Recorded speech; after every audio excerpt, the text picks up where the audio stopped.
திருவருகை காலம் 3ஆம் ஞாயிறு. முதல் வாசகம். இறைவாக்கினர் செப்பனியா நூலிலிருந்து வாசகம். அதிகாரம் 3. இறை வார்த்தைகள் 14 முதல் 17 முடிய. மகளே சீயோன், மகிழ்ச்சியால் ஆர்ப்பரி. இஸ்ரேலே, ஆரவாரம் செய். மகளே எருசலேம், முழு உள்ளத்தோடு அகமகிழ்ந்து அக்களி. ஆண்டவர் உன் தண்டனை தீர்ப்பை தள்ளிவிட்டார், உன் பகைவர்களை அப்புறப்படுத்தினார். இஸ்ரேலரின் அரசராகிய ஆண்டவர் உன் நடுவில் இருக்கின்றார். இனி நீ எந்த தீங்கிற்கும் அஞ்ச மாட்டாய். அந்நாளில் எருசலேமை நோக்கி இவ்வாறு கூறப்படும்: சீயோனே, அஞ்ச வேண்டாம், உன் கைகளை சோர்வடைய வேண்டாம். உன் கடவுளாகிய ஆண்டவர் உன் நடுவில் இருக்கின்றார். அவர் மாவீரர், மீட்பு அளிப்பவர். உன் பொருட்டு அவர் மகிழ்ந்து களி கூறுவார்.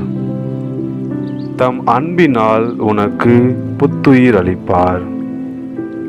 உன்னை குறித்து மகிழ்ந்து ஆடி பாடுவார். ஆண்டவரின் அருள்வாக்கு. இறைவனுக்கு நன்றி. பதிலுரை பாடல். பல்லவி. ஆர்ப்பரித்து அக்களியுங்கள், ஆண்டவர் சிறந்து விளங்குகின்றார். இறைவன் என் மீட்பர், அவர் மேல் நம்பிக்கை வைக்கின்றேன், நான் அஞ்ச மாட்டேன். ஆண்டவரே என் ஆற்றல், அவரையே பாடுவேன். என் மீட்பும் அவரே, மீட்பொருளும் ஊற்றுகளிலிருந்து நீங்கள் அகமகிழ்வோடு தண்ணீர் முகந்து கொள்வீர்கள். பல்லவி. ஆர்ப்பரித்து அக்களியுங்கள், ஆண்டவர் சிறந்து விளங்குகின்றார். ஆண்டவருக்கு நன்றி செலுத்துங்கள், அவர் திருப்பெயரை போற்றுங்கள். மக்களினங்களிடையே அவர் செயல்களை அறிவியுங்கள். அவர் திருப்பெயர் உயர்க என பறைசாற்றுங்கள். பல்லவி. ஆர்ப்பரித்து அக்களியுங்கள், ஆண்டவர் சிறந்து விளங்குகின்றார். ஆண்டவருக்கு புகழ்பா அமைத்து பாடுங்கள், ஏனெனில் அவர் மாற்றியுறும் செயல்களை புரிந்துள்ளார். அனைத்துலகும் இதை அறிந்து கொள்வதாக. சீயோனில் குடியிருப்போரே, ஆர்ப்பரித்து அக்களியுங்கள். இஸ்ரேலின் தூயவர் உங்களிடையே சிறந்து விளங்குகின்றார். பல்லவி. ஆர்ப்பரித்து அக்களியுங்கள், ஆண்டவர் சிறந்து விளங்குகின்றார்.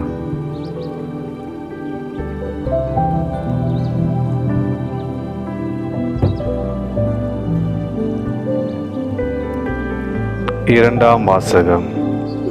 திருத்தூதர் பவுல் பிலிப்பியருக்கு எழுதிய திருமுகத்திலிருந்து வாசகம். சகோதர சகோதரிகளே, ஆண்டவரோடு இணைந்து என்று மகிழுங்கள். மீண்டும் கூறுகிறேன், மகிழுங்கள். கனிந்த உங்கள் உள்ளம் எல்லா மனிதருக்கும் தெரிந்திருக்கட்டும். ஆண்டவர் அண்மையில் உள்ளார். எதை பற்றியும் கவலைப்பட வேண்டாம். ஆனால் நன்றியோடு கூடிய இறைவேண்டல், மன்றாட்டு ஆகிய அனைத்தின் வழியாகவும் கடவுளிடம் உங்கள் விண்ணப்பங்களை தெரிவியுங்கள். அப்பொழுது அறிவெல்லாம் கடந்த இறை அமைதி கிறிஸ்து இயேசுவோடு இணைந்துள்ள உங்கள் உள்ளத்தையும் மனதையும் பாதுகாக்கும். ஆண்டவரின் அருள்வாக்கு. இறைவனுக்கு நன்றி.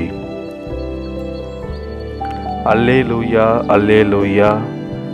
ஆண்டவராகிய என் தலைவரின் ஆவி என் மேல் உள்ளது. ஒடுக்கப்பட்டோருக்கு நற்செய்தியை அறிவிக்க என்னை அனுப்பியுள்ளார். அல்லேலூயா.